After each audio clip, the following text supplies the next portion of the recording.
Dalam sesi ini kita akan membahas beberapa dataset survei kesehatan yang ada di Indonesia. Dataset yang akan dibahas dalam sesi ini adalah dataset yang relatif mudah untuk diakses oleh khalayak umum. Dan dataset atau survei ini juga sudah sering digunakan untuk mengevaluasi berbagai program kesehatan atau mengangkat isu kesehatan masyarakat di Indonesia. Dataset ini juga sering digunakan untuk publikasi di jurnal internasional maupun nasional. Dalam sesi ini, kita juga akan melihat bagaimana caranya mendapatkan akses untuk dataset-dataset yang akan dibahas dalam sesi ini. Sebelum kita masuk ke contoh-contoh dataset atau survei kesehatan yang ada di Indonesia, apa itu survei kesehatan dan sosioekonomi? Survei-survei ini biasanya memuat indikator kesehatan seperti status kesehatan masyarakat, kesehatan reproduksi dan fertilitas, ataupun penggunaan layanan seperti layanan rawat jalan atau rawat inap, serta juga layanan-layanan program khusus seperti kesehatan ibu dan anak, tuberkulosis, HIV/AIDS, dan sebagainya. Survei-survei ini juga memuat berbagai indikator sosioekonomi dan demografi masyarakat atau sampel responden yang masuk di dalam survei. Misalnya, tingkat pendidikan responden tersebut, apakah lulus SMA, SD, belum tamat sekolah, S1, S2, dan sebagainya. Lalu juga apakah mereka bekerja dan apa jenis pekerjaannya. Serta yang paling penting mungkin adalah status ekonomi atau pendapatan mereka. Informasi-informasi terkait sosioekonomi dan demografis ini penting. Misalnya, untuk melihat apakah ada kesenjangan antara si miskin dan si kaya atau orang yang tinggal di Jawa dan Bali dibandingkan dengan orang yang tinggal di Nusa Tenggara Barat misalnya atau Nusa Tenggara Timur dalam hal mengakses layanan atau status kesehatan mereka. Survei-survei ini juga biasanya memuat keterangan kesehatan lainnya atau sosioekonomi lainnya yang lebih spesifik. Nah, beberapa survei kesehatan dan sosioekonomi yang ada di Indonesia seperti Survei Sosial Ekonomi Nasional atau yang sering kita kenal dengan Susenas.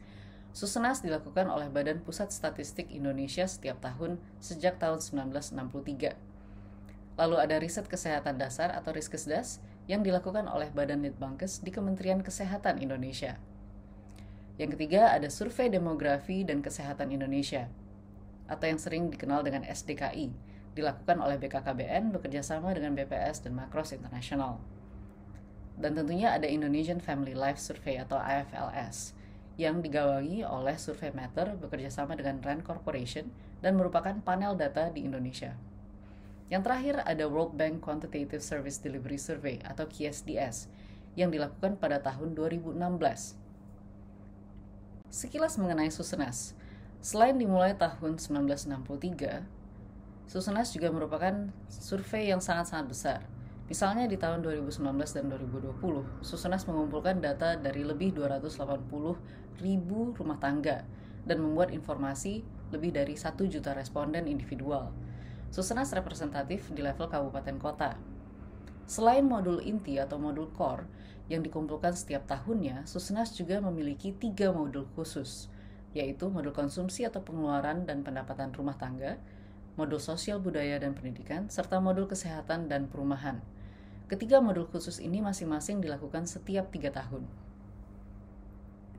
Riskesdas yang dilakukan oleh Litbangkes, Kementerian Kesehatan, dilakukan mulai tahun 2007 dan dilanjutkan ke tahun 2010, 2013, serta terakhir 2018. Riskesdas ini sangat kaya dengan informasi-informasi atau indikator terkait kesehatan, seperti kesehatan ibu dan anak, nutrisi, kesehatan jiwa, penyakit tidak menular, penyakit menular, dan sebagainya. Riskesdas juga memiliki pendekatan sampel atau sampling approach yang sama dengan Susenas, sehingga data yang dimiliki juga sangat besar. Riskesdas juga sering sekali dipakai sebagai bahan evaluasi atau indikator keberhasilan program-program di Kementerian Kesehatan Indonesia. Untuk survei demografi dan kesehatan, sebenarnya tidak hanya tersedia di Indonesia, tetapi juga untuk lebih dari 90 negara berkembang. Untuk Indonesia sendiri, selain dilakukan setiap 5 tahun, SDKI sudah tersedia dari 1987 dan survei terbaru ada di tahun 2017. Nantikan tahun 2022 untuk dataset terbarunya. Survei demografi dan kesehatan Indonesia representatif di level nasional, dan kualitas informasi sangat-sangat terjaga karena variabel-variabel yang dikumpulkan telah mengikuti standar internasional, sehingga juga bisa comparable atau bisa diperbandingkan dengan negara-negara berkembang lainnya. Topik yang ada di SDKI dan juga untuk survei demografi kesehatan di negara lain itu cukup beragam. Misalnya kesehatan ibu dan anak, nutrisi, hygiene dan sanitasi, kematian anak dan ibu, malaria, diare, pneumonia pada anak, serta kesehatan reproduksi, termasuk yang difokuskan untuk remaja dan wanita pada usia reproduksi. Selain dataset DHS yang core atau yang utama, di bawah DHS juga sebenarnya ada berbagai macam dataset lainnya, termasuk Service Provision Assessment, yaitu dataset yang memuat informasi dari fasilitas kesehatan untuk menilai berapa cukup atau berapa berkualitasnya fasilitas kesehatan tersebut untuk memberikan layanan kesehatan. Lalu juga ada Malaria Indicator Survey, yang biasanya tersedia di negara-negara endemik malaria, dan modul-modul spesifik seperti HIV, NCD, dan sebagainya. Untuk QSDS Indonesia yang dilakukan oleh World Bank pada tahun 2016 bekerja sama dengan FKUGM dan Surveymeter, terdapat berbagai macam instrumen, yaitu tidak hanya di level fasilitas kesehatan, tetapi juga di level dinas kesehatan, petugas kesehatan, dan juga pasien-pasien yang akan meninggalkan fasilitas kesehatan yang disampel juga diwawancara untuk melihat bagaimana waktu tunggu mereka misalnya dan persepsi kualitas atas layanan yang baru saja didapatkan. Untuk fasilitas kesehatannya sendiri, tidak hanya di level primer dan sekunder, tetapi juga sampai ke Polindes, Poskesdes, praktik bidan swasta, dan klinik swasta. Informasi atau variabel yang tersedia juga beragam, mulai dari pembiayaan di fasilitas kesehatan, termasuk untuk berbagai programnya, tetapi juga dikumpulkan untuk melihat kualitas dan ketersediaan SDM kesehatan, dan bagaimana mereka bisa memahami unsur-unsur klinis atau kompetensi klinis yang dibutuhkan untuk memberi layanan kesehatan masyarakat. Layanan kesehatan seperti KIA, TB, penyakit menular juga dikumpulkan dalam survei ini. Aktivitas layanan kesehatan seperti posyandu atau kegiatan UKM lainnya juga termasuk di dalam survei QSDS. Lalu tentunya ada indikator terkait KIA atau nutrisi dan program-program kesehatan lainnya, serta seperti tadi pengalaman pasien juga didalami dengan menginterview secara langsung pasien yang meninggalkan fasilitas kesehatan yang disampel. Untuk penggunaan publik, data sampel tersedia, artinya walaupun tidak semua data QSDS bisa diakses oleh publik, tetapi data sampel bisa tetap representatif di level nasional dan terbuka secara umum. Untuk Indonesian Family Life Survey atau IFLS dilakukan oleh Surveymeter yang berkedudukan di Yogyakarta, bekerja sama dengan Rand Corporation dan juga UGM. IFLS adalah survei yang berkualitas tinggi dan merupakan longitudinal survey yang ada di Indonesia. Longitudinal survey ini artinya pada saat IFLS dimulai pada tahun 1993, ada sekitar 7.200 rumah tangga dan 16.300 individu yang data-datanya dikumpulkan. Lalu rumah tangga dan individu yang sama terus-menerus diikuti setiap kali survei ini dilakukan, yaitu kemudian pada tahun 1997, tahun 2000, 2007, dan yang terakhir 2014. Semoga tahun 2021 atau 2022 akan segera ada lagi IFLS yang terbaru.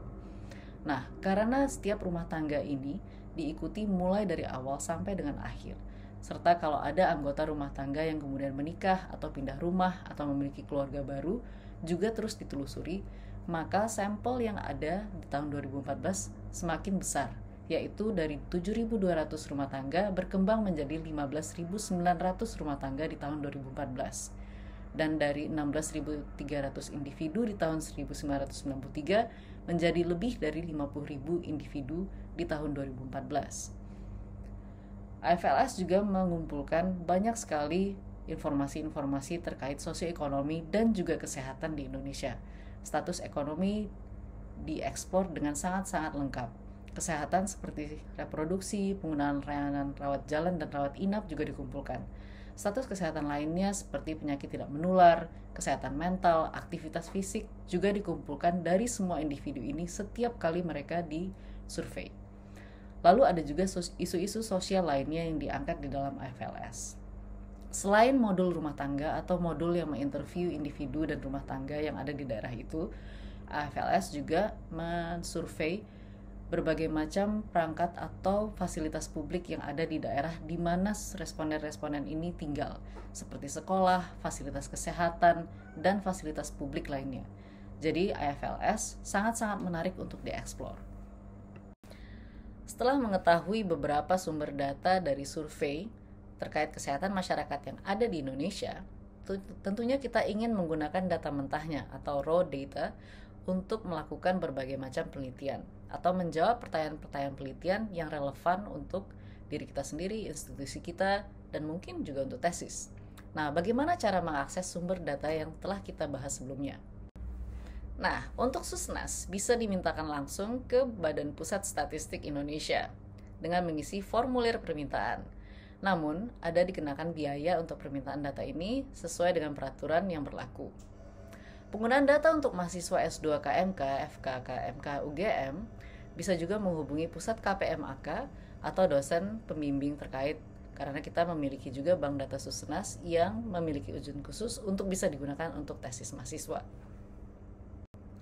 Untuk Riskesdas, permintaan data bisa diajukan melalui Laboratorium Manajemen Data atau Lab Mandat di Litbangkes Kementerian Kesehatan Indonesia. Prosesnya cukup mudah, tapi pastikan bahwa kita memiliki proposal dan daftar variabel yang diminta. Dan juga kita harus cukup spesifik untuk menjustifikasi mengapa variabel-variabel tersebut kita mintakan dari Riskesdas. Untuk data SDKI atau Survei Demografi Kesehatan Indonesia, itu bisa langsung dilakukan melalui sistem online di www.measuredhs.com. Tidak hanya data Indonesia yang bisa kita minta sebenarnya, tetapi data dari lebih dari 90 negara berkembang lainnya di dunia juga bisa kita minta tanpa biaya. Kita hanya harus mensubmit abstrak di sistem tersebut, dan kita kemudian akan mendapatkan surat izin tertulis untuk pemakaian data.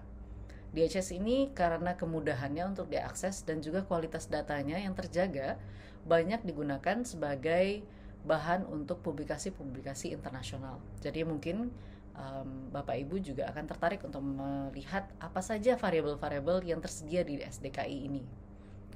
Untuk raw data IFLS, kita bisa mendownload setelah registrasi di website ren.org. IFLS bisa didownload dari tahun 1993 hingga yang terbaru 2014 dan bebas biaya. Dan yang terakhir, untuk QSDS dari World Bank, hanya data sampelnya yang tersedia untuk penggunaan publik. Namun jangan khawatir, data sampel ini tetap representatif di level nasional. Dari tautan Google Drive yang ada di slide ini, Bapak Ibu juga bisa melihat selain datasetnya sendiri, ada manual pengumpulan data serta kuesioner QSDS yang digunakan. Jadi lebih jelas apa-apa saja variabel-variabel yang tersedia dan di level mana data-data tersebut tersedia.